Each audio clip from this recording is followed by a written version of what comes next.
다윗이 나이가 30세의 왕위에 올라 40년 동안 다스렸으되 헤브론에서 7년 6개월 동안 유다를 다스렸고 예루살렘에서 33년 동안 온 이스라엘과 유다를 다스렸더라. 다윗이 왕위에 오른 30세라는 나이에 우리가 관심할 필요가 있어요. 앞서 요셉이 애굽의 왕 바로 앞에 서서 총리가 되었을 때 나이와 같습니다.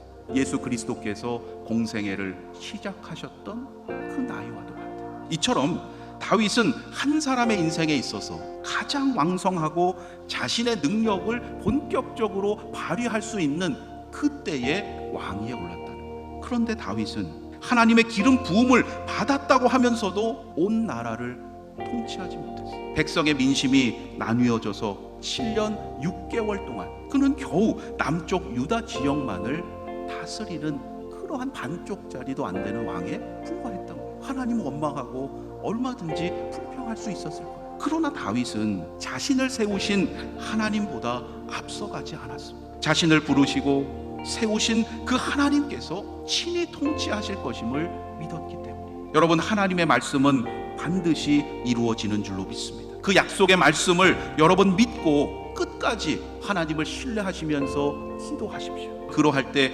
오늘도 이 세상을 통치하시는 하나님의 섭리를 깨닫게 하실 줄로 믿습니다. 하나님의 섭리 가운데 마침내 온 이스라엘의 왕이 된 다윗은 하나님께서 함께 하심으로 말미암아 그 이스라엘을 점점 더 강성하게 만들어갑니다. 다윗의 통치를 보면서 주변 나라의 왕들이 이스라엘과 화친을 하고 그것으로 그들의 장래를 도모하고자 해요. 그 대표적인 예가 바로 오늘의 말씀 11절에 기록된 두로 왕 히람입니다. 그가 다윗을 위하여 건축자와 자재들을 보냈다는 것은 당시 다윗의 세력이 얼마나 큰 영향력을 가지고 있었는지를 우리에게 보여주는 거죠. 건조한 이스라엘 땅에서 구할 수 없는 키가 크고 내구성이 강한 그 백향목, 그리고 그것을 잘 다룰 수 있는 그 전문 기술자들은 분명히 다윗의 통치에 큰 도움이 되는 것입니다. 자신의 명성을 더 높이고 더 크고 화려한 궁을 짓고자 하는 마음도 분명히 다윗에게 있었을 거예요. 그러나 다윗은 자신을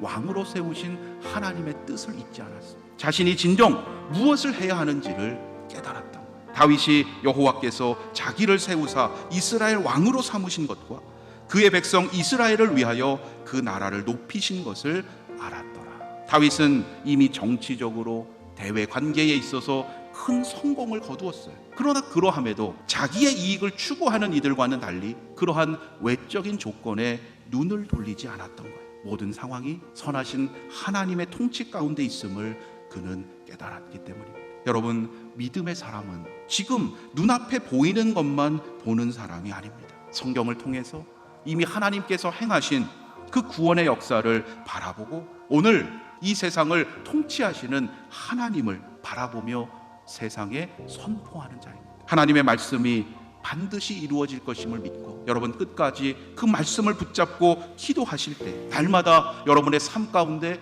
하나님의 통치를 보게 하시는 복된 삶이 되시기를 바랍니다.